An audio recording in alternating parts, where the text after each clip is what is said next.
एक अपनी माइड भाषा में भाषा है कि तावड़ो सो बावड़ो।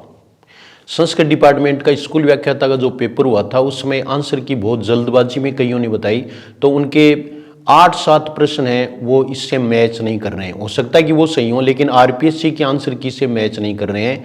2 प्रश्न है वो मेरे भी मैच नहीं कर रहे हैं, लेकिन उन दोनों पर आपत्ति लगाई जा सकती है। अभी मैंने आंसर की देखी है, मैं आपको स्कूल व्याख्याता संस्कृत डिपार्टमेंट में हिंदी विषय की आंसर की है वो इसमें अभी बताने वाला हूं। और ये भी बताने वाला हूं कि मैं हमेशा एक बात कहता हूं कि मैं उतना ही जानता हूं जितना परीक्षा में आता है, और फिर उतना ही पढ़ाता हूं जितना मैं जानता हूं। ये बात पेपर से साबित हो गई है। दूसरी बात ये भी साबित हुई कि क्लासरूम से अधिकतर प्रश्न है वो आए हैं। तीसरी बात ये साबित हुई कि राधिका टेस्ट सीरीज जो फर्स्ट ग्रेड के लिए है उसका एक अहम रोल इसमें रहा है। फीडबैक भी बहुत अच्छा आया स्टूडेंट्स का कि सभी प्रश्न वही आए, तो प्रश्न हमेशा ही वही आएंगे। अब मैं आपको बताऊं कि जैसे हम तो क्या है कि बड़े टीचर्स हैं उनके चक्कर में पड़ जाते हैं, जबकि प्रश्नों का आप उत्तर है वो मिलान कर लीजिए पहले वाले में। मैंने भी जल्दबाजी में जो 2 प्रश्न और वो बताए थे गलत, वो डिस्क्रिप्शन में उसी समय 5 मिनट बाद में मैंने डाल दिए थे कि इनका उत्तर ये होगा। वो उसमें आपके डाले हुए दोनों प्रश्न हैं वो उसमें डाले हुए, आप पहले का वो वीडियो देख सकते हैं। तो कहने का मतलब ये है कि जैसे उत्तर बताते समय अगर हम इस तरह की गलती करते हैं तो उसका एक प्रमुख कारण है वो जल्दबाजी भी है। और इसीलिए कहते हैं कि तावड़ो सो बावड़ो, या फिर हम ये कहते हैं स्त्रीलिंग में कि तावड़ी सो बावड़ी। तो ऐसा हो सकता है, लेकिन आप यहां अगर आंसर की देखेंगे तो उससे आपको पता चलेगा कि कौन सही कौन गलत। और आरपीएससी के यहां 2 प्रश्न हैं उन वही चैलेंज किए जा सकते हैं जो अपनी इससे मैच नहीं खाते हैं। वो भी मैं आपको बताऊंगा कि चैलेंज कैसे करेंगे। तो आप पूरा जो इसके आंसर की है वो देखिए। आंसर की में आप ये मास्टर पेपर जो दिया हुआ है वो डाउनलोड कर लें और उसके बाद में आप आंसर की है उसको मिलाएं, पेपर अपने सामने रखें और फिर बनाएं कि अपने प्रश्न, क्योंकि इसमें प्रश्न संख्या वो नहीं है जो आपके पेपर में है। ये तो एक ही पेपर है, एक पेपर ही है, उसकी तो आंसर की आती है। तो मास्टर पेपर जो है वो आप डाउनलोड कर लें, उसके बाद में आंसर की मिलाएं, अपने पेपर से मिलाएं तो प्रश्नों को ढूंढ ढूंढ करके आप मिला सकते हैं।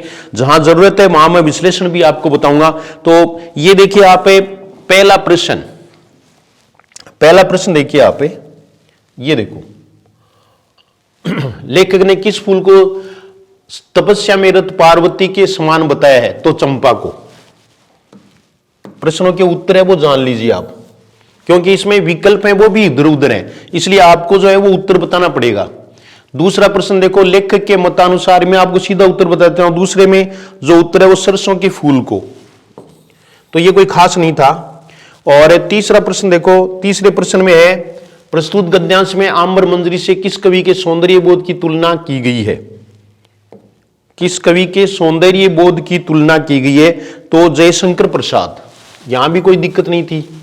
इसके बाद देखिए आप इसमें चौथा प्रश्न ये रहा, पद्यांश का केंद्रीय भाव है तो चिंता, इसमें चिंता होगा।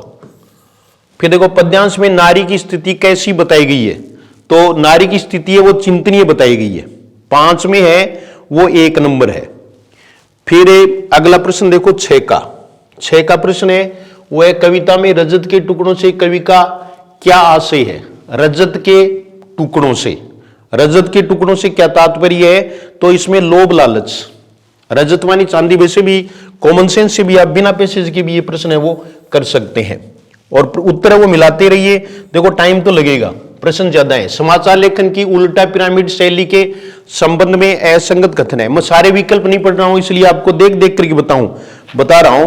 तो 7वां जो है उसमें चौथा है, 7वें में चौथा, कहानी की तरह क्लाइमेक्स खबर के अंत में आता है, ये गलत है।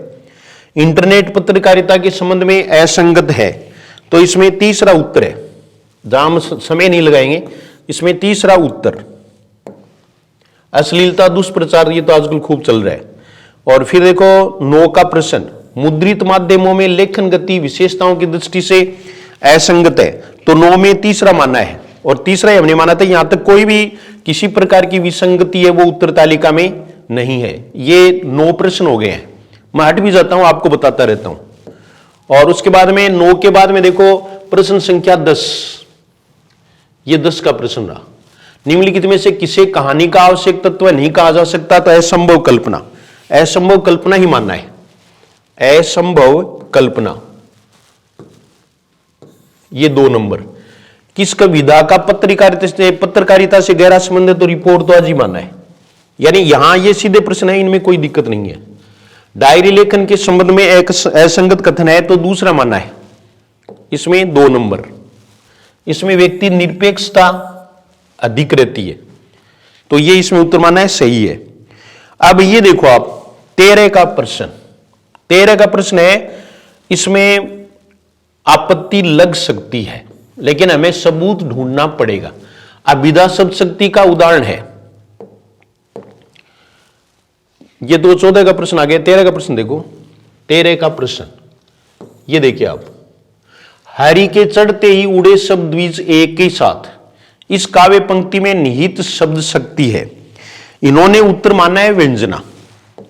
व्यंजना भी उत्तर माना जा सकता, मैं नहीं कहता कि नहीं माना जा सकता, क्योंकि इसमें अभिधा मूला व्यंजना है, अभिधा मूला।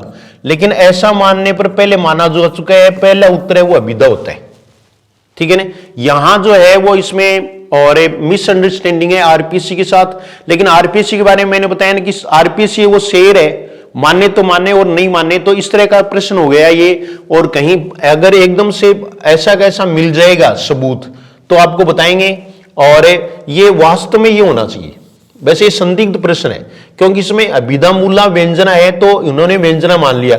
इससे पहले जो है ना वो ऐसा ही प्रश्न है, वो आरपीसी द्वारा है, वो दिया जा चुका है और उसमें ये अभिधा मान चुके हैं। जैसे कौन सा प्रश्न दिया था? कनक कनक ते सोगुनी मादकता अधिकाय, ये माना जा चुका है और उसमें अभिधा उत्तर दिया था। तो इसलिए यहां ये आरपीसी के पाले में पूर्णतः तो मैं नहीं कह सकता कि ये प्रश्न डिलीट हो जाएगा, लेकिन कोशिश की जा सकती है। ये एक प्रश्न मैच नहीं खाया।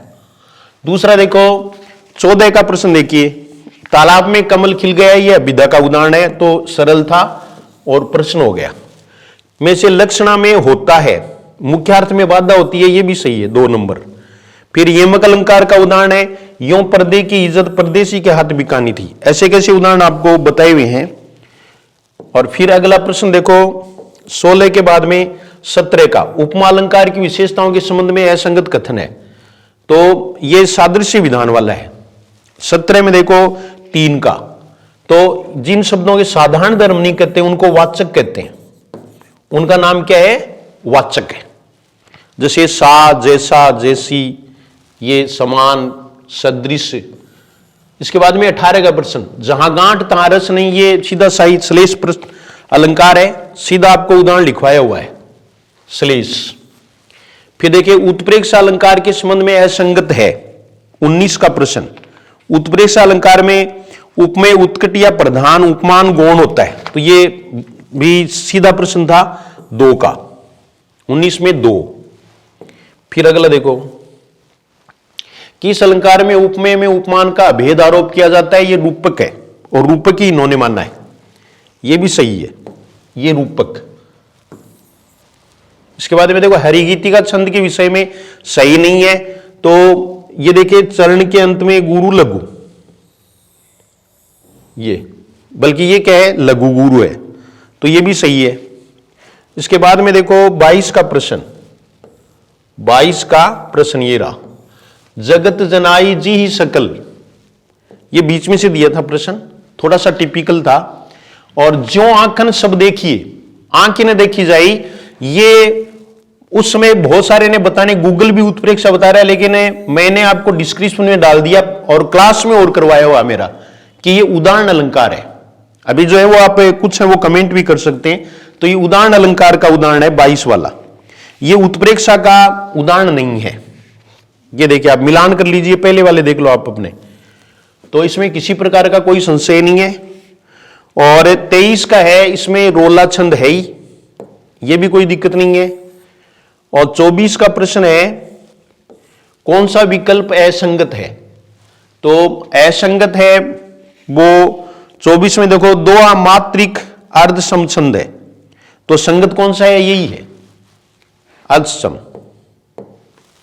ये देखिए आप, ये देखो वर्ण, वर्ण वाली बात, क्योंकि मात्राएं होती हैं।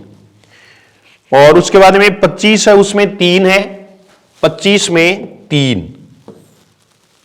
25 में 3 नंबर वाला होगा। समचरण 2 के भी समचरण के समान होता है। अच्छा प्रश्न था, कईयों का गलत हुआ। ये देखिए, इसके बाद में काव्य गुणों की विशेषताओं के संबंध में असंगत है। काव्य गुणों की विशेषता के संबंध में असंगत।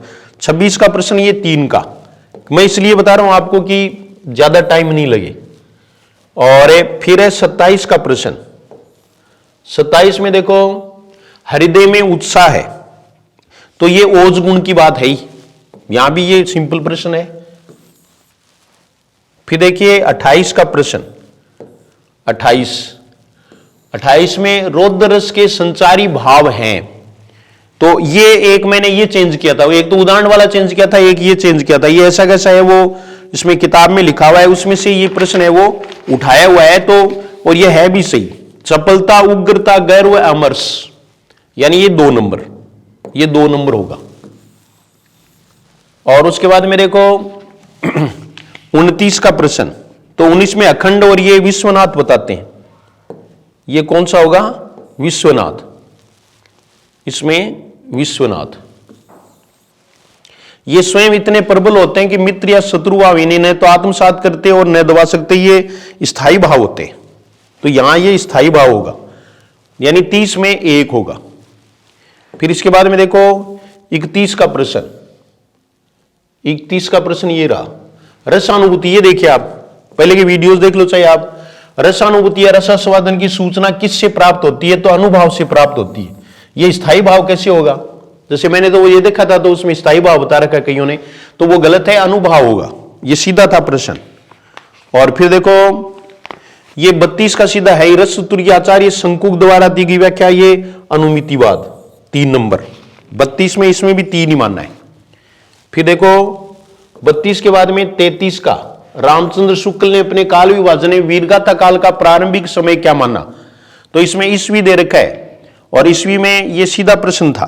33 का प्रश्न 993 ईस्वी, 993 ईस्वी।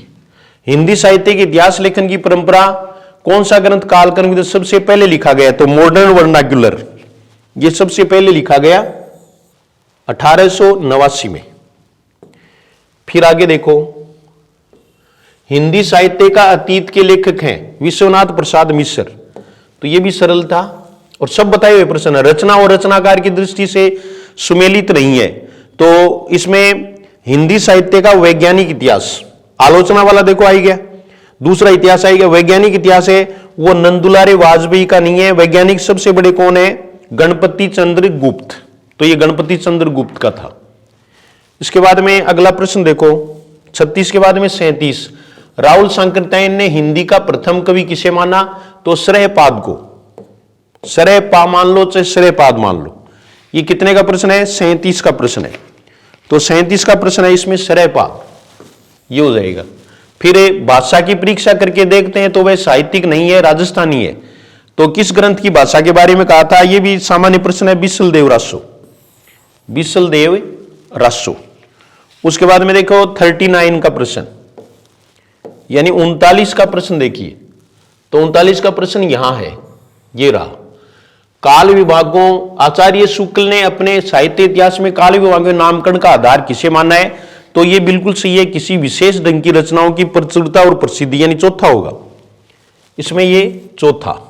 मिलान कर लीजिए अपने पेपर में, मिलान कर रहे हो ना, इसमें इंटरेस्ट लेना चाहिए, क्योंकि आगे की परीक्षा है उसका ये आधार है। और आपको ये भी सोचना है कि हमें कैसे पढ़ना है और कितना पढ़ना है और किससे पढ़ना है। हालांकि मैं तो यही कहूंगा कि मेरे से पढ़ो, ठीक है, हाँ, क्योंकि मुझे ज्यादा जो है ना वो ज्यादा ज्ञान या ज्यादा उलझाने की वो बात मैं नहीं करता, बल्कि सीधी परीक्षा से ही बात करता हूं। और अब तक तो यार वो ऊपर वाले ने टेकी रखी है, ठीक है ना, आगे भी क्योंकि मैं इस मामले में सीधा ही कहना चाहता हूं कि मैं न तो ज्ञानी हूं न मैं ज्ञानी बनाना चाहता। मेरा एक ही उद्देश्य है कि आपकी नौकरी लग जाए। आपको अगर ज्ञानी बनना है, रिसर्च करनी है, तो आप बाद में कर लें, यानी जब नौकरी लग जाए ना, व्याख्याता बन जाए, उसके बाद में कितनी रिसर्च करो, आप रिसर्च है वो बाद में कर लो, पहला काम नौकरी वाला कर लो। और वो आपको जीएस हिंदी क्लासेस पर आसानी से ये काम आपका हो सकता है, जिसमें एक तो राधिका टेस्ट सीरीज जो फर्स्ट ग्रेड के लिए है बहुत ही उपयुक्त सिद्ध होगी, आगे भी अब भी बहुत सामयिक है, प्रासंगिक है। और दूसरा है कोर्स अगर आप लेते हैं तो कोई बात ही नहीं है। और अगर आप ऑफलाइन कोचिंग करना चाहें तो अभी नया बैच है वो शुरू किया गया है, आधार क्लासेज झुंझुनू हाउसिंग बोर्ड, और इसमें नंबर जो दिए हुए हैं उस पर आप ऑफलाइन के लिए भी कांटेक्ट कर सकते हैं। और वरना आप डेमो वीडियोस वगैरह हैं वो खूब देख सकते हैं और देख करके अपना इसमें जज कर लें। और मैं सीधी सीधी कहता हूं कि वास्तव में जो पेपर है वो 90%, यानी पेपर वही आता है, लेकिन हम बिना काम 10% में उलझ जाते हैं, या हमें कुछ लोग या कुछ किताबें हैं वो उलझा लेती हैं। इसलिए इस उलझन से निकलना बहुत जरूरी है। उलझन से निकलोगे तो आप अपने आप में बहुत ही संतुष्टि महसूस करोगे, अपने आप में बिल्कुल हल्कापन महसूस करोगे, आप पर जो है वो सिलेबस भारी नहीं होगा। तो ये सब चीजें हैं, आरपीएससी वो मैच कर रही है, देखो आंसर है वो भी मैच कर रहे हैं, तो आप तो इतना तो जानते ही हैं। तो अगला प्रश्न देखो आप 40 का 40 का प्रश्न देखिए, पृथ्वीराज रासो को सर्वथा अप्रामाणिक ग्रंथ मानने वाले विद्वान है। तो ये हमेशा ये पूछते हैं, शुक्ल को ही पूछते हैं, रामचंद्र शुक्ल। ये देखिए रामचंद्र शुक्ल है वो ज्यादातर पूछा जाता है। तो इसमें 3 ये हो ही गए, तो 3 में से कोई पूछ लेंगे। हजारी प्रसाद द्विवेदी, श्याम सुंदर दास, कंदल जेम्स टोड, ये प्रामाणिक मानने वाले हैं। और हजारी प्रसाद द्विवेदी है वो अर्ध प्रामाणिक, ये अर्ध प्रामाणिक है भी, ठीक है। और ये दोनों है वो प्रामाणिक मानने वाले, वो अर्ध प्रामाणिक है और ये दोनों हैं वो प्रामाणिक मानने वाले। तो ये आपको ध्यान रखना, इसमें से आ जाएगा कोई प्रश्न। तो ये सब चीजें हैं वो विश्लेषण के दौरान देखी जा सकती हैं। मुनिजिन विजय ने जैन साहित्य की रास परंपरा का प्रथम ग्रंथ किसे माना है? तो ये भरतेश्वर बाहुबली रास, भरतेश्वर बाहुबली रास जो शालिभद्र सूरी का ग्रंथ है। और शालिभद्र सूरी को सबसे पहला जो कवि है वो किसने माना? गणपति चंद्र गुप्त ने। फिर देखो 42 का प्रश्न देखिए, 42 में उत्तर मैंने पेपर इसलिए ले रखा है कि आरपीएससी ने उत्तर क्या मानना है मैं आपको वो बताना चाहता हूं। आध्यात्मिक रंग के चश्मे, तो ये रामचंद्र शुक्ल हैं, सामान्य स्टेटमेंट था, सभी गाइड वगैरह इसमें भी ये दिया हुआ है। सिद्धों के चर्यापद देश के किस क्षेत्र में अधिक रचे गए और प्रचलित हैं? तो ये सिद्ध है, सिद्ध है वो पूर्वी, तो इसमें पूर्वी होगा, सिद्ध पूर्वी है और जैन है वो पश्चिमी है। इसके बाद में देखो आदिकालीन सिद्ध साहित्य की प्रवृत्तियों की दृष्टि से असंगत है, तो इसमें 3 नंबर है। सहज भोग मार्ग और महासुख का खंडन नहीं किया बल्कि इन्होंने अनुकरण किया, ये प्रवृत्ति मार्गी थे। ये प्रश्न हो गए 44। फिर 45 का 45 का देखो, यानी 45 का प्रश्न, आदिकालीन नाथ साहित्य के संबंध में असंगत कथन है। तो राहुल शंकरतैन ने नाथ पंथ को सिद्धों की परंपरा से सर्वथा भिन्न माना है, ये गलत है। बाकी सरल ही है, अनुमान से भी आगे। मंजन करित मधुमालती, ये अच्छा प्रश्न था और आप अनुमान से बहुत आसानी से कर सकते थे। ऐसा कैसा आपको बताया हुआ है कि इसमें ताराचंद और दूसरा यानी ये उपकथा इसमें है, नायक नायक मनोहर और मधुमालती नायक नायिका हैं, तो इसमें ताराचंद मधुमालती से विवाह करना चाहता है, ये गलत है। चौथा, इसमें चौथा गलत है। ये 47 देखो, बिसल देव रासो के संबंध में असंगत है। तो बिसल देव रासो, इसमें वीरता, ये देखो वीर विभत्स और करुण रस का पूर्ण परिपाक हुआ है, नहीं श्रृंगार का ही हुआ है। प्रश्न तो आसानी से हो ही सकता था।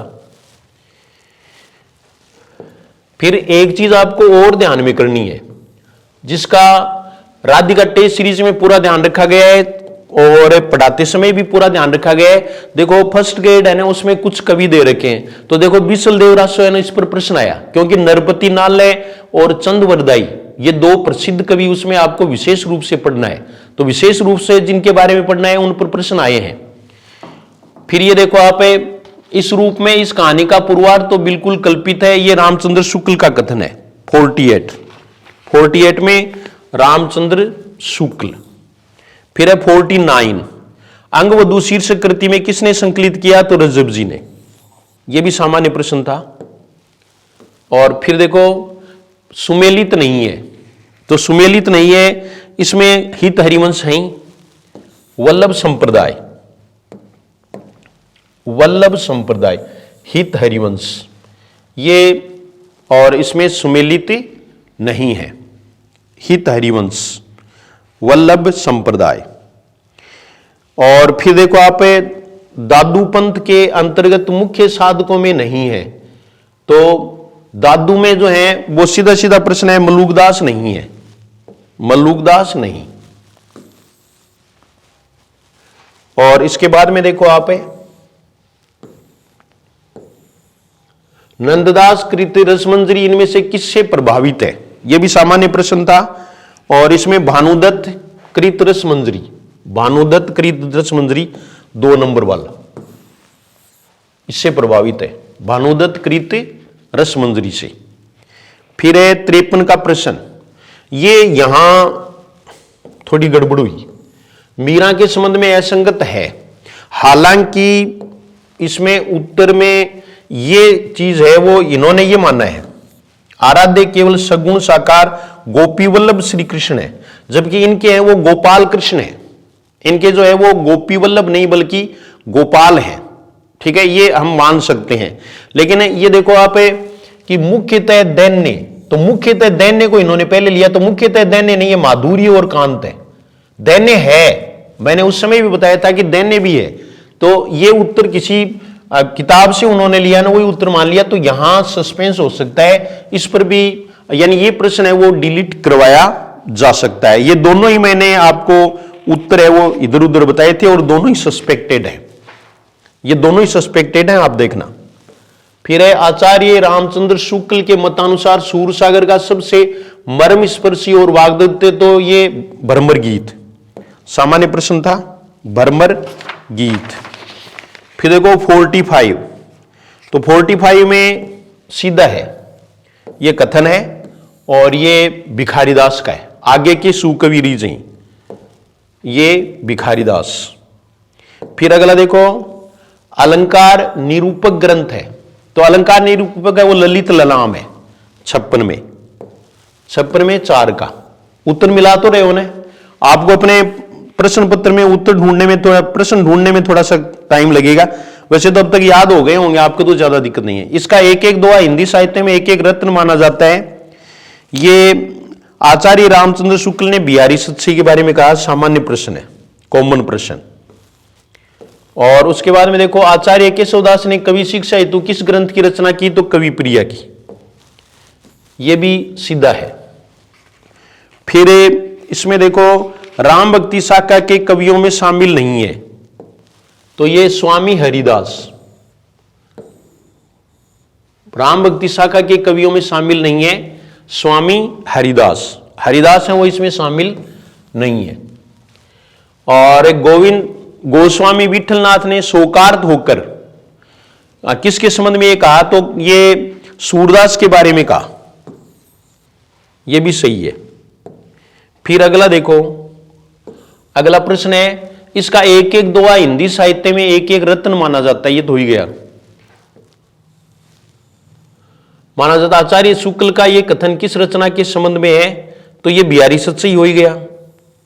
और फिर देखो अगला ये प्रश्न था, आचार्य केशवदास ने कवि शिक्षा हेतु, ये भी हो गया। हाँ, ये इधर इधर देखो, इधर हो गया। हाँ, ये 61 का प्रश्न, तुलसीदास को बुद्ध के बाद तो सबसे बड़े लोकनायक ग्रियर्सन है, लोकनायक कौन है, ग्रियर्सन, जॉर्ज अब्राहम ग्रियर्सन ने कहा, 61 में 1 नंबर। और फिर 62 में सीधा ही है, हिंदी रीति काव्य में प्रयुक्त रीति शब्द का अर्थ है, तो ये 3 नंबर है, काव्य शास्त्रीय नियमाधारित विशिष्ट रचना पद्धति, तो कोई दिक्कत नहीं थी, सरल प्रश्न था। फिर देखो रीतिकाल में नायक नायिका भेद के ग्रंथ लिखने वाले रीति ग्रंथकार कवियों ने प्रधानतः किस ग्रंथ से प्रेरणा प्राप्त की, ये 63 का प्रश्न है। तो 60 भानुदत्त कृत रसमंजरी है, ये ज्यादा ही शौकीन रसमंजरी में आ गया। अभिधा उत्तम काव्य है, ये देव का है। फिर 64 के बाद में 65 का देखो, रीतिमुक्त काव्य की विशेषता नहीं है, तो निर्वैयक्तिकता नहीं है, और निर्वैयक्तिकता इन्होंने मानी है, निर्वैयक्तिकता। भूषण की कविता कवि कीर्ति संबंधी एक अविचल सत्य का दृष्टांत है। कविता के संबंध में ये कथन किसका है? तो 66 में रामचंद्र शुक्ल का है, रामचंद्र शुक्ल। फिर अगला देखो 67 का प्रश्न, घनानंद के काव्य की विशेषता नहीं है, तो ये भी एक सामान्य कॉमन सेंस का प्रश्न था और पहला ही है इसमें 67 में 1 नंबर, क्योंकि इन्होंने सुजान के अलावा और कुछ बात ही नहीं की। हिंदी साहित्य के आधुनिक काल की पृष्ठभूमि और परिस्थितियों के संबंध में असंगत है, तो ये पृष्ठभूमि देखो, पृष्ठभूमि उसमें सिलेबस में है तो प्रश्न आया है और इसमें चौथा उत्तर होगा। वैसे भी कॉमन सेंस का है, नई अर्थव्यवस्था के लागू होने से गांवों और शहरों का संपर्क पूरी तरह टूट गया, ऐसा कभी नहीं हुआ। फिर है आचार्य शुक्ल ने किसकी भाषा को सबसे चटकीली, तो ये और इंशाअल्लाह खां, इंशाअल्लाह खां ही मांगा है। 69 प्रश्नों में जोर आता है क्योंकि पेपर हो जाता तो फिर 4 में नहीं रहता, लेकिन प्रश्नों के उत्तर बताना मेरा फर्ज बन रहा था, इसलिए मैं आपको बता रहा हूं। आचार्य रामचंद्र शुक्ल ने हिंदी गद्य को एक साथ आगे बढ़ाने वाले विद्वानों में इनमें से किसे स्थान नहीं दिया, तो सरदाराम फिलोरी को नहीं दिया है, यह भी सामान्य प्रश्न था। नाटकों की विशेषता किसकी, ये पूछा है इसमें, प्रसाद की। तो ये मैं बार बार जो है वो आपको अब मैंने चेताया था कि अभिनय की दृष्टि से ये सही नहीं है, तो अभिनय की दृष्टि से पूर्णतः सफल है, ये गलत है। इसमें चौथा होगा, 71 में चौथा। फिर है 72 यानी 72 का प्रश्न, नाटक और नाटककार युग में असुमेलित है, तो इसमें ये वामाचार, इसमें कौन सा होगा, वामाचार, हमीदुल्ला। हिंदी नवजागरण के भारतेंदु युगीन साहित्यिक परिवेश पर पड़े प्रभावों की दृष्टि से असंगत कथन है, यानी 73 में ये दूसरा ही, प्रकृति का उद्दीपनात्मक चित्रण, भक्ति और नीति, ये हो जाएगा। और फिर देखिए आप 74 तो 74 में ये प्रश्न है निबंध पर, किसे द्विवेदी भावात्मक निबंध लेखकों में प्रमुख स्थान प्राप्त है। भावात्मक लेखकों में रामचंद्र शुक्ल को है, लेकिन द्विवेदी दे दिया, तो उस समय भी मैंने आपको बताया था अध्यापक पूर्ण सिंह होंगे। कृतियों में से जगदीश चंद्र माथुर की नाट्य कृति है, तो इसमें कोणार्क है। नाट्य कृति कौन सी होगी, कोणार्क। ये देखो आप, ये कोणार्क है, कोणार्क। कईयों को ये कि भी इसमें बहुत टाइम लगता है, तो टाइम लगाने के लिए नौकरी, भाई नौकरी हमें पानी है तो टाइम तो लगेगा ही, ये जरूरी है। लेकिन आपको जो है ना वो अब खुद को फैसला लेना है कि आपको और क्या पढ़ना है, कौन सी किताब पढ़नी है और कौन सा काम है वो ठीक है, जिससे सिलेक्शन हो सकता है। हमें जो है ना वो हमें भाई कोई कितना जानता होगा, हमें उससे क्या लेना देना है, ये बताओ मेरे को। मतलब कुछ जो है ना वो कितने भोले भाले स्टूडेंट्स होते हैं, वो ये समझते हैं कि देखो टीचर है ना वो कितना अच्छा बोलता है, ये तो इसके तो सारे सब याद है, तो उसके याद होने से तुम्हें क्या फायदा होगा, ये बताओ। तुम्हें तो वही होगा जो तुम्हें याद है। ये चीजें हैं वो हम भूल जाते हैं, और हम जो है ना वो भीड़ के पीछे चलते हैं। भीड़ के पीछे चलेंगे कि बस वो ले रखा है तो बहुत प्रसिद्ध हो रहा है, टीचर प्रसिद्ध हो रहा है, रिजल्ट क्या रहेगा। ये एक खास बात है, हमारा रिजल्ट पॉजिटिव रहना चाहिए। मैं ये नहीं कहना चाहता कि मैं ही टीचर हूं और मैं ही हिंदी पढ़ाता हूं, मैं ऐसा नहीं कहता, लेकिन मैं ये जरूर बताता हूं आपको कि मैं सामान्य टीचर हूं और सामान्य स्टूडेंट के लिए मैंने कहने का मतलब अब तक जो रिजल्ट है वो ये बताता है कि उपयुक्त हो, बस इतनी सी बात है, ठीक है ना। और ज्ञान कितना है कितना नहीं है, मैं तो खुद ही कहता हूं कि ज्ञान नहीं है, ठीक है ना, उतना ही है जितना जरूरी है बस। क्योंकि हमें ज्ञानी नहीं बनना, एक सामान्य अध्यापक बनना है, हमें कोई ज्ञानी थोड़ी बनना है। उसमें बहुत ज्यादा ज्ञान की जरूरत ही नहीं है, बार बार उनको पढ़ो, बार बार उनका प्रयास करो। हम भटक जाते हैं, कोई किताब ले ली, वो ले ली, मोटी किताब, वो किताब जो लिखने वाले हैं उनको भी याद नहीं है, चाहे पूछ के देख लो आप, ठीक है ना। इतनी इतनी बड़ा पोथा है ना वो लिख दिया उसमें, तो वो और पैसे ऐंठने का काम है सारा का सारा। तो इसमें आप जो है वो इस बात को थोड़ा सा अपने दिमाग से काम लोगे कि हमें बिल्कुल सामान्य रह करके सामान्य तैयारी करनी है। मैं किसी की आलोचना नहीं कर रहा, हालांकि है ये आलोचना, आलोचना तो है ये, लेकिन ये सत्य है। और ऐसे जो है ना वो हम बरगला जाते हैं और उसके पीछे दौड़ पड़ते हैं, फिर वो परीक्षा हो गई, रिजल्ट निगेटिव रह गया, उसके बाद में क्या है फिर, यानी अब पछताए हो तो क्या जब चिड़िया चुग गई खेत। इसलिए अभी से संभलना है आपको। परीक्षा में अभी व्याख्याता में टाइम है और आप सामान्य शिक्षा के लिए भी अच्छी तैयारी कर सकते हैं। भाई मैं तो ये चाहूंगा कि आपका इसमें ही हो जाए सिलेक्शन, लेकिन अगर मान लीजिए आप सिलेक्शन की दौड़ में नहीं हैं तो आप सामान्य शिक्षा के लिए तैयारी करें। हिंदी में ही सबसे अधिक वैकेंसी है और इसके बारे में मैं आपको बहुत कुछ बताऊंगा व्याख्याता के बारे में कि किस तरह से तैयारी करनी है। अभी एक अगले वीडियो में इसके बारे में भी मैं आपको बहुत कुछ बताऊंगा। तो कहने का मतलब ये है कि आप भीड़ के पीछे मत दौड़िए, उसके बाद में सिलेक्शन हो जाएगा। भीड़ में तो ये होता है कि जैसे मेरे पास 1000 स्टूडेंट हैं, उनमें से अगर मान लीजिए 50 का हो गया तो ये कोई मेरा रिजल्ट नहीं है, ये कोई रिजल्ट थोड़ी हुआ, ठीक है ना। लेकिन इतना भी रहता 5-7 का होता है तो वो तो अपने आप ही होता है, वो जो सिलेक्शन कैंडिडेट का है, यानी सिलेक्शन वो कैंडिडेट ले रहा है, इतने तो उसमें आसानी से मिल ही जाते हैं। तो ये जो चीजें हैं वो इसमें बहुत महत्वपूर्ण है और आप सोच समझ करके वो सिलेक्शन करें।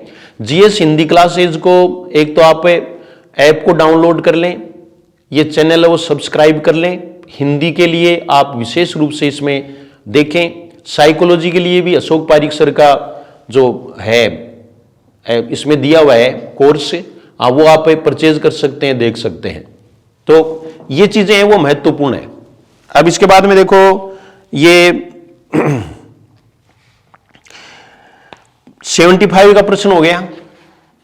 6 का देखो, कारवां एकांकी संग्रह के रचनाकार हैं भुवनेश्वर प्रसाद, कोई दिक्कत नहीं थी। बकलम खुद, ये नामवर हैं, ये भी प्रसिद्धि था। और इसके बाद में देखो आप निम्नलिखित में असंगत विकल्प है। तो ये देखिए आप 78 का प्रश्न देखो, तो ये सभी हैं वो आत्मकथाएं हैं। गुड़िया भीतर गुड़िया ये मैत्री पुष्पा की है, आपूदरी रमणिका गुप्ता की है, तिरस्कृत है वो ओम प्रकाश वाल्मीकि की नहीं है। क्योंकि ये देखो आगे जाकर के 81 के प्रश्न में आप देखना, वहां आपको मिल जाएगा कि ओम प्रकाश वाल्मीकि है, इनकी आत्मकथा का नाम जूठन है, जूठन है वो उसमें आपको मिल जाएगा। ये सूरजपाल चौहान की है, तिरस्कृत है वो किसकी, सूरजपाल चौहान, ये भी दलित आत्मकथा है और इसमें वास्तविक वर्णन है वो किया गया, दलित रचना है।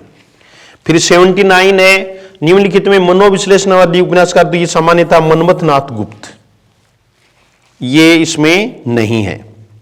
फिर अगला देखो,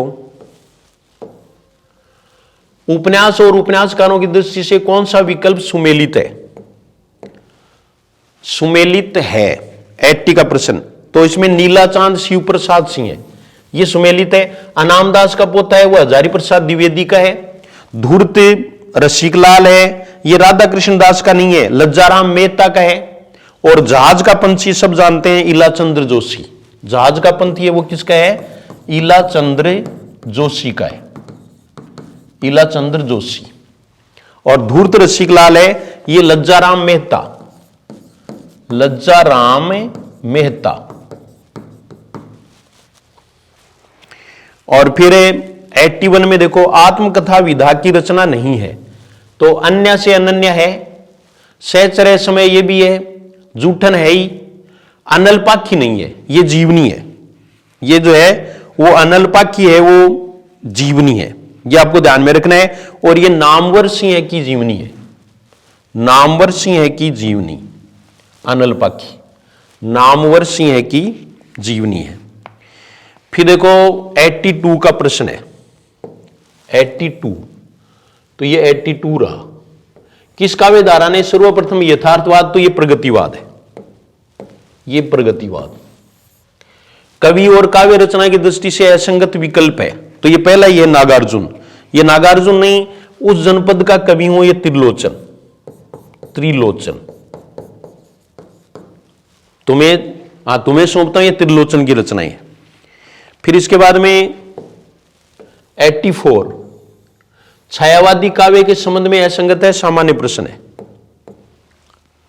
84 का। इनके काव्य में मूल्यों की अभिव्यक्ति व्यापक मानवीय स्तर पर नहीं हुई है, नहीं हुई है, तो ये इसमें उत्तर हो जाएगा, ये 84 का हुआ। फिर इसके बाद में 85 का देखो, भारत में 1936 में प्रगतिवाद ये प्रेमचंद ने की थी, प्रेमचंद। सज्जाद जहीर और डॉक्टर मुल्क राजा, इन्होंने तो स्थापना की थी, तो ये प्रेमचंद इन्होंने की, अध्यक्षता प्रेमचंद ने की थी। कौन सा विकल्प असंगत है? तो ये आत्महत्या के विरुद्ध संग्रह में सर्वेश्वर दयाल सक्सेना ने आत्महत्या के कारणों की नहीं, ये राजनीतिक बात है, तो ये हो जाएगा। ये थोड़ा प्रश्न थोड़ा सा अच्छा था। विभावादि के साधारणीकरण की सिद्धि भावकत्व व्यापार से मानने वाले हैं भट्टनायक। इसमें कौन है? भट्टनायक है, भट्टनायक। काव्य हेतु के संबंध में असंगत है 88 में। देखो, प्रतिभा को शक्ति और अभ्यास को निपुणता नहीं, प्रतिभा को निपुणता, तो ये 88 का है। फिर है लोंजाइनस 89 का। देखो, लोंजाइनस उदात के स्रोतों में सर्वाधिक महत्व देते हैं महान पुष्ट विचारों के धारण की क्षमता, तो ये विचारों वालों को देते हैं। और फिर देखो, किन्हें प्राकृत जन गुण गवाना, सिर धुनी गिरा लागत पछताना। तुलसीदास के मतानुसार सरस्वती जी कब पछताने लगती है? तो इसमें ये देखो है, जब कभी सांसारिक मनुष्यों का गुणगान करता है, ये पहला ही होगा, ये 90 में। और यहां भी आप देख सकते हैं, कईयों ने सस्पेंस किया था, लेकिन मुझे बिल्कुल भी सस्पेंस नहीं था। हंसे न बोले उन्मनी, ये तो सामान्य रूप से आप कर सकते हैं कि तीन है वो एक जैसे हैं। मन और प्राण एक हो जाना, आत्म साक्षात्कार की अवस्था, और मन की संकल्प विकल्पात्मक प्रकृति समाप्त हो जाना, तो ये तो मन का है स्थिर हो जाना। ये आप देखिए, उसमें आपको मैंने बताया था, ये 91 का है। फिर है 92 यानी 92 में देख लो, 2.5 साल से मैं स्वयं भ्रम में थी और तुम्हें भी भ्रम में, तो यही सच है कहानी में। ये संजय, ये किस में होगा? ये संजय होगा इसका उत्तर, संजय। तो ये भी सामान्य था, हम आसानी से कर सकते थे। और ओप कनिनिकनु, ये कनिनिकनु आंखों की पुतली, कितनी बार बताया हुआ है, आंखों की पुतली। कविता क्या है निबंध में? ये 94 का प्रश्न है, इसमें चौथा सही है, चौथा। ये देखो, मन को अनुरंजित करना, उससे सुख या आनंद पहुंचाना, ये कविता का अंतिम लक्ष्य है नहीं। इसके बाद में देखो 95 का प्रश्न, 95 का। आप नंदन बिहारी और मैं पृथ्वी पर परिश्रम करके जीने वाली। इस पंक्ति में आप और मैं कौन है? आप और मैं, 95। तो ये अरुण और मधुलिका है, अरुण और मधुलिका, ये पुरस्कार कहानी। उसके बाद में 96 देखो, हिंदी भाषा की बोलियों उपबोलियों के संबंध में असंगत है। तो ये देखिए आप, उत्तर प्रदेश और उत्तर प्रदेश के सीमावर्ती क्षेत्रों में बोली जाने वाली बुंदेली वो पश्चिमी हिंदी की है, और पश्चिमी हिंदी का विकास शोर से नहीं अभ्रंश से हुआ, मागधी अभ्रंश से नहीं हुआ। तो इनडायरेक्ट रूप से क्या प्रश्न तो है वो आ ही सकता था। ये देखिए आप।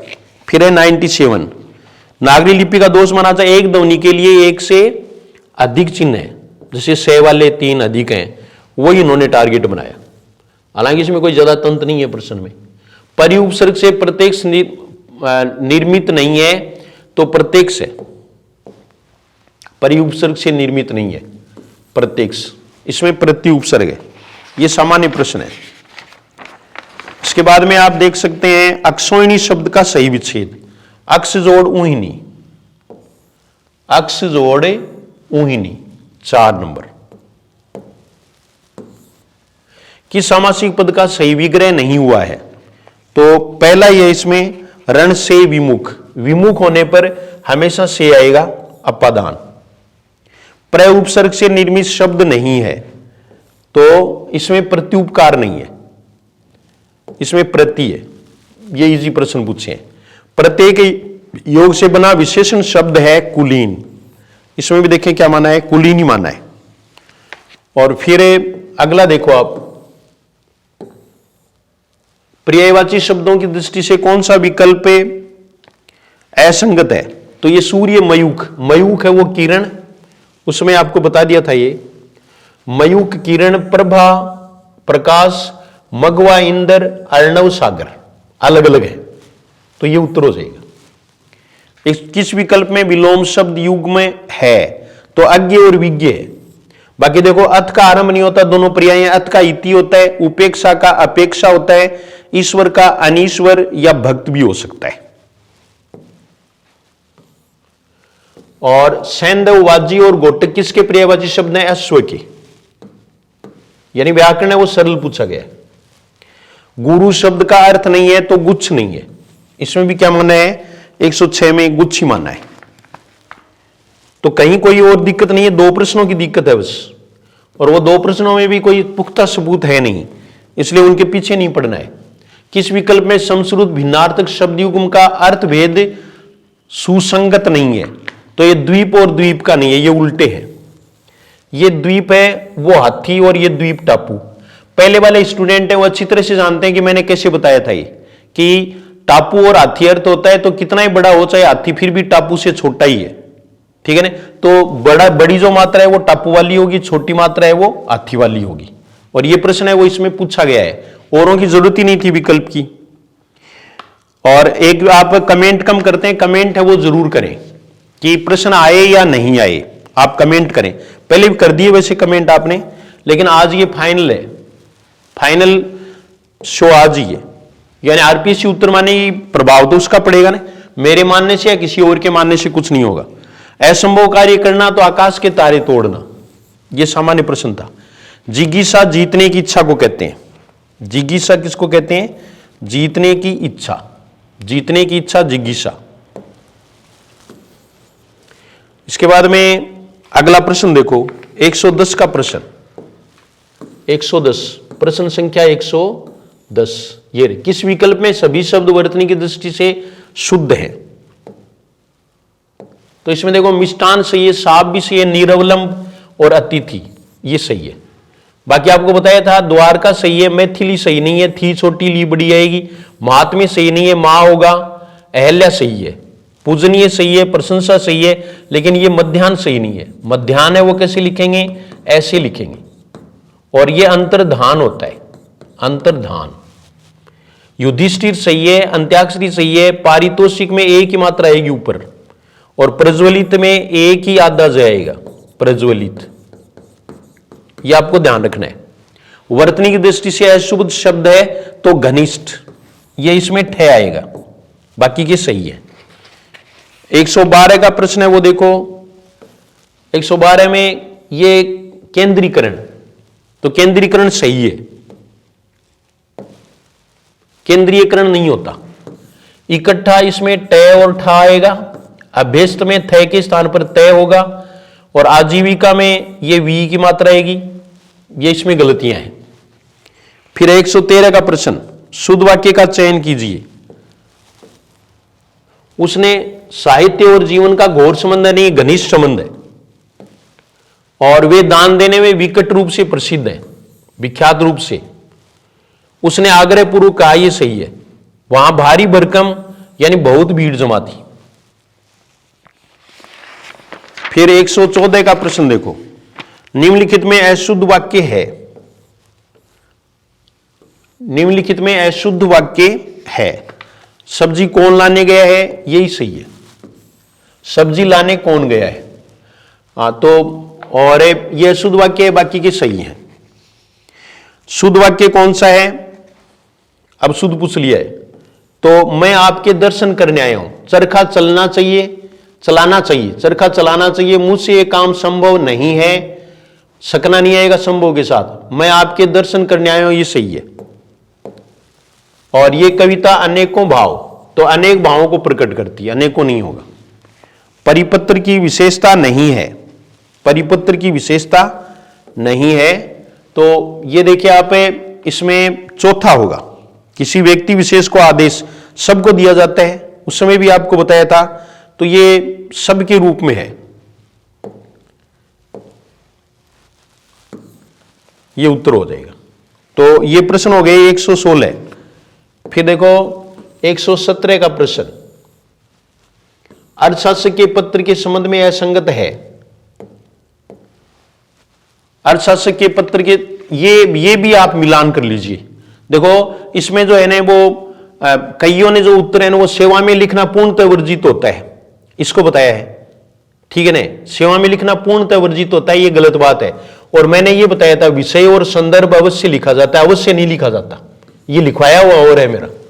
आप जो मिलान करके थोड़ा जजमेंट तो करें कम से कम, ठीक है ना खुद, क्योंकि आप जो है वो बहुत मेच्योर स्टूडेंट हैं, व्याख्याता की तैयारी करते हैं, वो मेच्योर स्टूडेंट होता है, तो उसको जज कर लेना चाहिए कि भाई हमें किससे पढ़ना चाहिए, क्या करना चाहिए। तो ये प्रश्न है, आप देखिए पहले का, आप जो है वो वीडियोस वगैरह जो है वो देख लीजिए। तो इसमें देखो ये बताया था सेवा में लिखना पूर्णतः वर्जित है, कितनी गलत बात है। मतलब इसका मतलब अर्थशास्त्र के पत्र के बारे में हम कंफ्यूज हैं खुद ही। तो ये चीजें हैं वो आपको ध्यान में रखनी है। फिर है नाक का बाल होना का अर्थ है, तो अधिक प्रिय होना, ये सामान्य प्रश्न था, बहुत सरल है। फिर अगला देखिए आप, अक्ल पर पर्दा पड़ना मुहावरे का उपयुक्त भावार्थ है, तो बुद्धि मारी जाना, बुद्धि मारी जाना। इसके बाद में वो कष्ट पर कष्ट आना के लिए उपयुक्त लोकोक्ति है, तो कंगाली में आटा गीला। ये 20 प्रश्न हो गए, लेकिन मैं आपको 120 हो गए, फिर भी मैं आगे के जो है वो आपको उत्तर बता देता हूं। वैसे आप जो है वो जीएस हिंदी क्लासेस टेलीग्राम है, उससे जुड़ जाएं और उस पर आप देख लें, आपको ये पेपर भी मिलेगा और आंसर की भी मिलेगी, वो दोनों आप भाई वो मिलान कर सकते हैं। इसमें मैं केवल आपको अब उत्तर बताऊंगा, क्योंकि ये शिक्षा मनोविज्ञान से संबंधित प्रश्न है। तो इसमें आप देखो 121 है, इसमें 2 होगा वाइगोट्स्की, वाइगोट्स्की। दूसरा देखो 122 में 3 होगा रूढ़िगत नैतिकता, इसको आप नोट करते रहें। टाइप एस अनुबंधन सिद्धांत किसने दिया, तो पावलाव। निम्नलिखित में से कौन सा अभिसंज्ञान का एक आवश्यक कौशल नहीं है, तो असंतुलन। फिर 125 का प्रश्न है, इसमें चौथा उत्तर होगा, 125 में चौथा, ए बी एवं सी, तो आकस्मिक सहायता, मंदन और जिम्मेदारी का स्थानांतरण, ये तीनों सही माने हैं।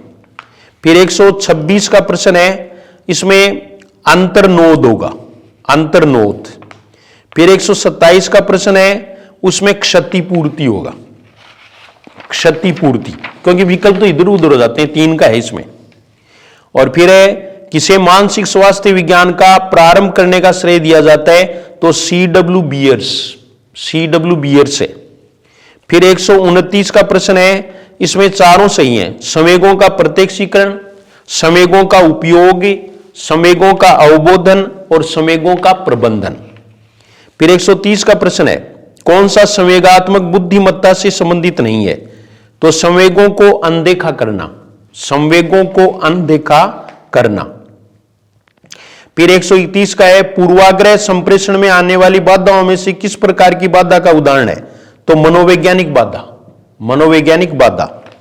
132 का देखो, कक्षा कक्ष संचार प्रक्रिया में संप्रेषण की अवस्थाओं के सही क्रम का चयन कीजिए, तो इसमें चौथा है, और मैं आपको पढ़कर सुना देता हूं, संप्रेषण का स्रोत, एनकोडिंग, माध्यम डिकोडिंग, संदेश प्राप्तकर्ता और पृष्ठपोषण, ये है। फिर शिक्षण प्रतिमान का कौन सा आधारभूत तत्व शिक्षक व विद्यार्थी की कक्षा के बाहर व अंदर भूमिका एवं पारस्परिक संबंध को प्रदर्शित करता है, तो सामाजिक व्यवस्था। फिर है 134 का प्रश्न, निम्नलिखित में से कौन सा शिक्षण प्रतिमान इंफॉर्मेशन प्रोसेसिंग परिवार में सम्मिलित नहीं है, तो इंक्वायरी ट्रेनिंग सम्मिलित नहीं है, इंक्वायरी ट्रेनिंग। फिर है निम्नलिखित में से शिक्षण सहायक सामग्री किस हेतु उपयोगी नहीं है, तो ये सीधा प्रश्न है, रटंत अधिगम्य वृद्धि हेतु। बाकी देखो सीधा दे रखा है, शिक्षण की प्रभावशीलता हेतु, पाठ्यवस्तु के स्पष्टीकरण हेतु, सार्थक अनुभव देने हेतु, तो इसमें रटंत अधिगम्य वृद्धि हेतु सरल प्रश्न था। शिक्षण सहायक सामग्री में कौन सा माध्यम अप्रक्षेपित है, नॉन प्रोजेक्टेड, तो ये बुलेटिन बोर्ड है। ये तो जो सेकंड ग्रेड वाले हैं उनको मेरे भी खूब पढ़ाए हुए हैं, बुलेटिन बोर्ड। सहायक सामग्री में कौन सा माध्यम अप्रक्षेपित है, नॉन प्रोजेक्टेड, ये ऐसा कैसा करवाया हुआ है, और बुलेटिन बोर्ड है। अब आप ये समझेंगे कि प्रक्षेपित और अप्रक्षेपित क्या होता है। प्रक्षेपित वो है जो जिसकी स्क्रीन होती है, स्क्रीन होती है, तो चलचित्र है, फिल्म की स्क्रीन होती है। ओवरहेड प्रोजेक्टर है, वो भी क्या है तो दृश्य ही, लेकिन उसकी भी स्क्रीन होती है। फिल्म हिस्ट्री पे उसकी भी स्क्रीन होती है। बुलेटिन बोर्ड है तो बोर्ड ही होता है, उसकी स्क्रीन नहीं होती। तो बुलेटिन बोर्ड होगा। ये प्रक्षेपित और अप्रक्षेपित दो प्रकार के हैं। तो ये प्रश्न भी आ गए, ये दोनों प्रश्न आए हैं। कौन सा सहकारी अधिगम का एक प्रमुख घटक नहीं है? तो व्यक्तिगत स्पर्धा नहीं है। निम्नलिखित में कौन सहकारी अधिगम की विधि नहीं है? तो सहकारी अधिगम की विधि है वो खोज विधि नहीं है, सहकारी अधिगम। और उसके बाद में निम्नलिखित में से कौन सा विकल्प आईसीटी की व्यापक परिभाषा में शामिल नहीं है? तो पारंपरिक मुद्रित पुस्तकें हैं, ये इसमें शामिल नहीं है। ये 139 प्रश्न हो गए हैं। 11 प्रश्न हो रहे हैं, वो भी आप देख लें ताकि आप अपना पेपर पूरा मिला लें। सॉफ्टवेयर उपागम का मुख्य उद्देश्य क्या है? तो इसमें 2 नंबर, शिक्षार्थियों के लिए सीमाओं और उद्देश्यों को निर्धारित करना। फिर 141 का प्रश्न देखो, निम्नलिखित में से कौन सा आउटपुट उपकरण नहीं है? तो माइक्रोफोन नहीं है, माइक्रोफोन।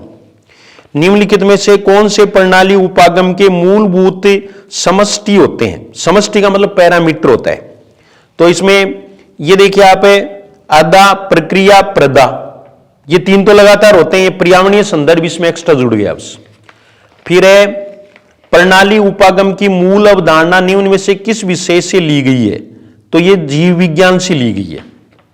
कंप्यूटर सहायक अनुदेशन का प्रयोग किस पक्ष के विकास के लिए किया जाता है? तो ज्ञानात्मक एवं मनोक्रियात्मक के लिए। कंप्यूटर सहायक अधिगम की कौन सी विधि प्रणाली में प्रतिक्रियाओं पर लगातार अभ्यास करने की विशेषता पाई जाती है? ड्रिल एवं प्रैक्टिस। सरल प्रश्न है, आप वैसे भी कर सकते हैं आप। शिक्षा मनोविज्ञान विद्यालय अधिगम तथा उसके समस्त पहलुओं का अध्ययन है। यह परिभाषा किसके द्वारा दी गई है? तो केरोल द्वारा। यह किसके द्वारा? केरोल द्वारा। मनोविज्ञान का कौन सा क्षेत्र मुख्य रूप से कक्षा में शैक्षणिक प्रदर्शन को प्रभावित करने वाले कारकों के अध्ययन पर केंद्रित है? तो यह है शिक्षा मनोविज्ञान। शिक्षा मनोविज्ञान। कौन से क्षेत्र शिक्षा मनोविज्ञान के कार्य क्षेत्र में सम्मिलित हैं? तो इसमें 4 हैं। विकास भी है, अपवादात्मक बालक है, अधिगम प्रक्रिया है, वैयक्तिक विभिन्नता है। ये सारे हैं वो शिक्षा मनोविज्ञान में शामिल हैं। फिर 149 का प्रश्न है, इसमें ए और बी है, परिकल्पनात्मक चिंतन और सामान्यीकरण एवं नियम निर्माण, ये दोनों हैं। फिर देखो 150 का प्रश्न है, इसमें पहला उत्तर है, ये देखें, तीव्र संवेगों की अनुक्रियाएं बढ़ती जाती हैं। ये आपको 150 प्रश्नों के उत्तर जो आरपीएससी ने मांगे हैं वो मैंने आपको बता दी हैं। इसमें प्रश्न डिलीट होने की संभावना मुझे कम ही लग रही है।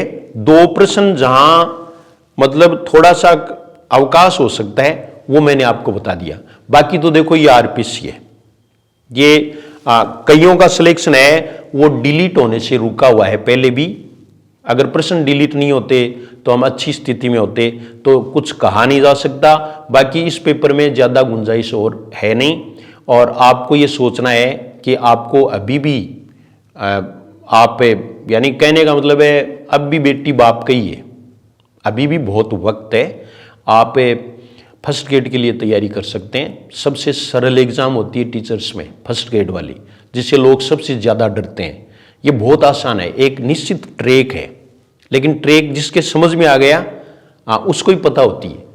तो वो ट्रैक आपको जीएस हिंदी क्लासेज में मिल सकती है, और आप नियमित रूप से उसका यानी उसको देखें, वीडियोस देखें, अध्ययन करें, खुद लिखें।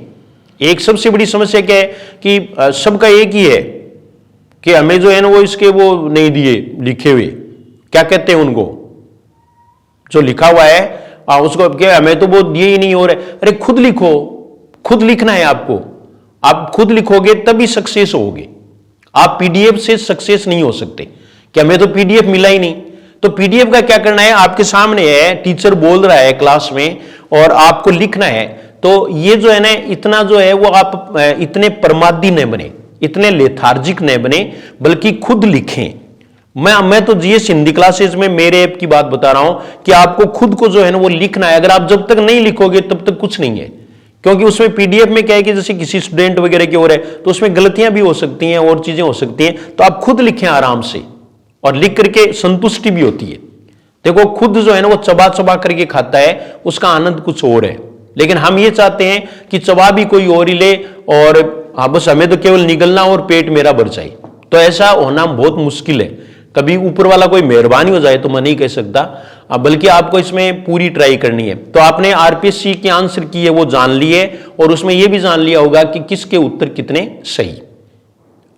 ये देखिए आप, यानी आरपीएससी से मैच कौन करता है। तो ये सब चीजें हैं वो महत्वपूर्ण है। फिर भी आपके सुझाव हैं वो आदरणीय हैं, आप कोई भी सुझाव है वो दे सकते हैं। अगर मान लीजिए इस परीक्षा में अभी सिलेबस आया नहीं है व्याख्याता का, अगर आ जाएगा और उसमें थोड़ा बहुत कोई चेंज होता है तो निश्चित रूप से बहुत जल्द उसको चेंज इस ऐप पर कर दिया जाएगा, और उसमें आपको किसी प्रकार की कोई दिक्कत नहीं होगी। बिल्कुल अपडेटेड आपको कोर्स मिलेगा, और आप देखें वीडियोस, डेमो वीडियोस देखें। मैं ऐसे नहीं कहता कि आपको ऐसे अंधा अनुकरण करना है, डेमो वीडियोस देख लें, एकदम रीजनेबल रेट है और आपका घर बैठे भी सिलेक्शन हो सकता है। अगर आप ऑफलाइन कोचिंग में विश्वास करते हैं, ऑफलाइन में हमने एक और कर दिया, हर शनिवार को अंत्याक्षरी करवाते हैं, हर शनिवार को क्लास में अंत्याक्षरी करवाते हैं, प्रश्नों की जितना पढ़ा दिया उनके बारे में, तो एक बहुत बड़ी अच्छी एक चर्चा है वो हो जाती है प्रश्नों की, और वो परीक्षा में याद रह जाते हैं, और सारे कन्फ्यूजन है वो दूर भी हो जाते हैं। तो इसके लिए आप तैयारी भी करोगे, एक रेगुलरिटी बनी रहेगी। तो ऑफलाइन की ओर तो होती नहीं है, ऑफलाइन क्लासेज है वो आधार क्लासेज में चलती हैं, और सुबह 8:40 उसका टाइम है। हाउसिंग बोर्ड झुंझुनू में आधार क्लासेज है। अगर आप इंटरेस्टेड हैं, आप ये चाहते हैं कि मुझे तो व्याख्याता बनना ही है, मुझे तो वो मोहर लेनी है, तो आप आधार क्लासेज में आ जाएं और फिर संपर्क कर सकते हैं। और इस पर जो फ़ोन नंबर दिए हुए हैं उस पर भी आप संपर्क कर सकते हैं। फ़ोन नंबर एक बार मैं फिर आपको बता देता हूं, ये देखिए आप 7014919225, इस पर आपको पूरी सूचनाएं वो मिल सकती है। आधार क्लासेज में सभी और विषय हैं, मैथ्स, एसएसटी, इसके अलावा संस्कृत, जो भी विषय हैं, साइंस, इन सब के सेकंड ग्रेड के बैच हैं वो शुरू हैं, फर्स्ट ग्रेड के बैच भी अन्य विषय हैं उनके शुरू हैं। तो आप संपर्क करें और अपना सिलेक्शन है वो सुनिश्चित करें। प्रचार करने वाले तो ऐसे ही कहते हैं, लेकिन मैं आपको सही बता रहा हूं। तो आप जो हैं वो यानी वहां विजिट जरूर करें, आधार क्लासेज की विजिट करें। बहुत बड़ी कोचिंग है जहां बहुत भीड़ है, एलईडी से आप पढ़ते हो, कितने सुख पाते हो ये बताओ आप, ठीक है ना। एकदम से जो है ना वो कम फीस में, राजस्थान की सबसे कम फीस है मेरी समझ में यहाँ झुंझुनू की, और आसानी से मकान मिल जाता है। अगर आप दूर से आ रहे हैं तो आपकी व्यवस्था हो जाती है, और आप सिलेक्शन करवा के, यानी ये 6 महीने अगर आप दे दें तो आपका सिलेक्शन हो सकता है। और सिलेक्शन हो सकता है तो एक ज़िंदगी की पूरी जो है ना वो टेंशन है वो खत्म हो जाती है, और आप व्याख्याता बन के जाएं, मुहर पहले ही बनवा लें। अगर आप यहाँ एडमिशन लेते हैं तो, और रेगुलर आते हैं तो, और पढ़ते हैं तो, आने से नहीं होगा सिलेक्शन, ये पहले बता देता हूँ मैं आपको पढ़ना पड़ेगा, आपको नियमित रूप से अभ्यास करना पड़ेगा, और आपको मानसिकता बनाए रखनी पड़ेगी, आपको आस्था और निष्ठा भी रखनी पड़ेगी संस्था के प्रति और टीचर के प्रति। फिर आप देखो कि आपका कैसे, यानी आपका पूरा नजरिया है वही बदल जाएगा, और आपका सिलेक्शन है वो हो सकता है। तो ये बातें, और मैंने कुछ ज्यादा कुछ कह दिया हो तो उसके लिए तो क्षमा प्रार्थी हुई, लेकिन मैंने उत्तर जो आपको बताए हैं वो मैं आपको सही कह रहा हूं कि बहुत बड़े बड़े टीचर्स हैं वो इसमें कंफ्यूज हो जाते हैं। तो उसका बस एक ही कारण है कि तावड़ो सो बावड़ो, यानी धैर्य का काम है। पेपर सोल्व करें तो भी धैर्य हमें रखना चाहिए, अफड़ो अफड़ू नहीं करना चाहिए। भाई ठीक है, बस आप बहुत शांति से आराम से बता दो, बस दिक्कत कहाँ आ रही है। प्रश्नों के उत्तर चेंज हो जाते हैं, ये नहीं है कि सारे प्रश्न इसमें भाई जैसे मैं बताऊंगा वही सही है, ये भी नहीं होगा। लेकिन आरपीएससी मानेगी वो तो हमें सही मानना ही पड़ेगा नहीं। तो मेरा कहने का मतलब है अब तो मान जाओ, अब तो मानो, बस मैं इतना ही कहना चाहता हूं। Thank you very much.